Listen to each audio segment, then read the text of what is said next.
Back on Inside Tennessee, our guest this morning is the director of Oak Ridge National Research Laboratory, Dr. Stephen Streiffer. Great to have you with us once again, and I promised that we'd talk about AI, artificial intelligence, and its impact on science and the impact on our world. Where should we start, Doctor, when thinking about it? Well, we should start with the person most likely to be replaced by AI at this table as the director of ORNL. So that's the first one to go. It might be John. I don't know. Could be. So so I'm old enough to remember the first calculator, and I remember my dad saying, "Oh, kids are never going to learn math now, it's all in the calculator." But it just becomes a tool, and I think what we'll see is artificial intelligence will be an incredibly powerful tool that helps everybody do with their jobs, do things that they couldn't do before.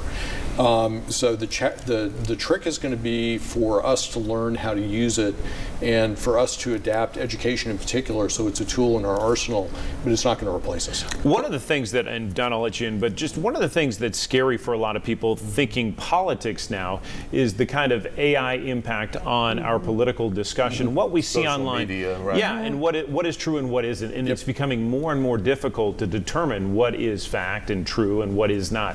What do you say about that evolution of the technology? That's a huge area where we need to develop the science around. In the scientific community, we tend to talk about secure and trustworthy AI. And I think this is where a lot of this resides. It's not just people being able to program AI so it says things that aren't true.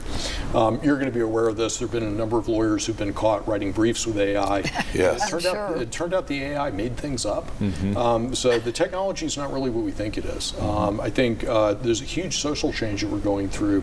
It's not the first one. Photography had the same problem. Movies had the same problem.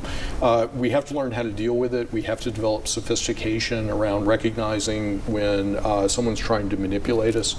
But I think we'll learn how to do that. I think we'll get through it. There's a real concern, and just sort of boiling it down to one question, are we afraid that we'll lose control over AI and that it will be able to do what it wants without humans, without people overlooking it and saying stop, and it won't? And again, that's the Skynet Terminator doom scenario, but that's what we read about in the news. And I think if you talk to the ordinary person on the street and say, what's your concern?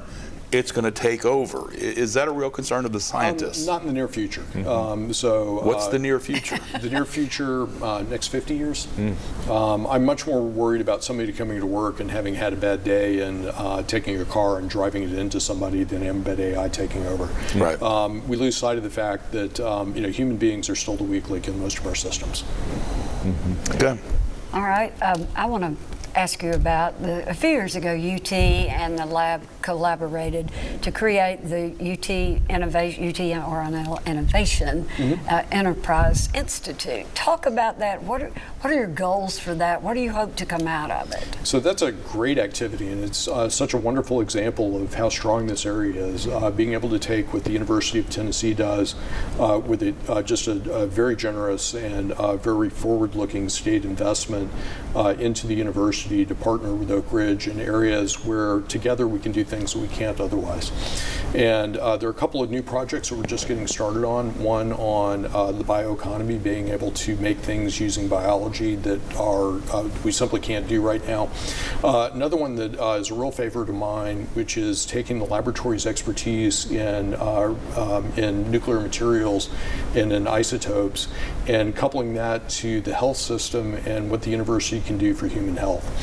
And that puts us onto a topic that I think I mentioned a little bit earlier on the role of isotopes in being able to do things like cure cancer. ORNL couldn't do that alone. We're the Department of Energy. We don't do human health. UT doesn't have the expertise and isotopes that we have. So taking those two things together is just such a great opportunity to couple great strengths in the region and really develop both the science and hopefully ultimately businesses that will be able to take the ideas, commercialize them, and make a real difference in the world. So as I understand, you're a Stanford postgrad, and Stanford, of course, has those great relationships with private industry. Is it Livermore or JPL, or I'm trying to think of the things that are in Northern California that are associated with Stanford. Comparing that to what University of Tennessee has with your institute, How would you compare the two? Are we comparable to where Stanford is with their relationships? We're catching up. There's something in the air in Silicon Valley. Everybody you run into has started 3 companies that morning. And I think there's a real attempt here to start to build the ecosystem where that same sort of commercial spirit, entrepreneurial spirit can really take root. And what I see here in that regard is amazing, and I think the Innovation Institute is an example of that. But there are a lot of other things. Techstars, which is in the Knoxville area. There's a program that we run out of Oak Ridge, ORNL, called Innovation Crossroads. We're putting in place that same network of people who know how to start companies and the network of things that will make those companies succeed. There's a lot that this area has to offer. It's really doing well, but it's not to California yet. We hope to get there. On that line of thinking, I think of science often as venture capitalism at its finest, where you take some chances with science and you go down some roads that don't necessarily pan out. Venture capitalists might invest in 100 different companies, and if 3 or 4 pan out, that's a great day. We did see science take a hit during COVID-19, and that there weren't exact answers during that pandemic. What can you say about to people who may be skeptics of science about the fact that we are ever evolving when it comes to science? I think that's part of the joy. Human knowledge doesn't stop, and scientists are always trying to give the best view of the world, the best view of the universe, the best view of a virus that they can at that time. And I think COVID-19 is actually a example of the success of science.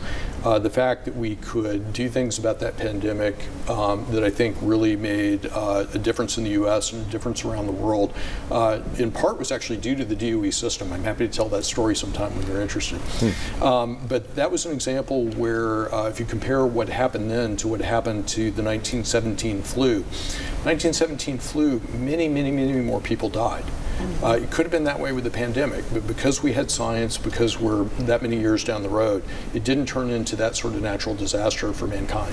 One of the things, I'm going to shift here to nuclear power, because we started there a little bit and I want to end there, because Governor Lee has talked about investing in that and making this a central location for nuclear technology to come. What do you say about the head of ORNL and where it's going? It's such an exciting future. There's another aspect to look at in terms of the power that we need right now. So the computer that we talked about earlier, Frontier, is about 25 megawatts. That's about equivalent to 25,000 homes. It's a lot of energy. And if you look at what's happening in the state of Tennessee right now, the energy demands, because the state has done so well, are just going through the roof. And we've got to be able to put electricity onto the grid for all the reasons that we know about, for electric vehicles, for new industry, for what we're doing in our homes. And nuclear's got to be part of that. It's one of the few things you can deploy at scale that'll start to fill that gap. And Tennessee has been incredibly visionary to start to put those programs in place. And I'm very proud to be part of a laboratory that's part of that foundation. Dr. Stephen Streiffer, we appreciate the conversation. Thanks so much for making time for us this morning. Pleasure. It's great to meet both of you. Look forward to having you back. We'll be back with our talk around right after this.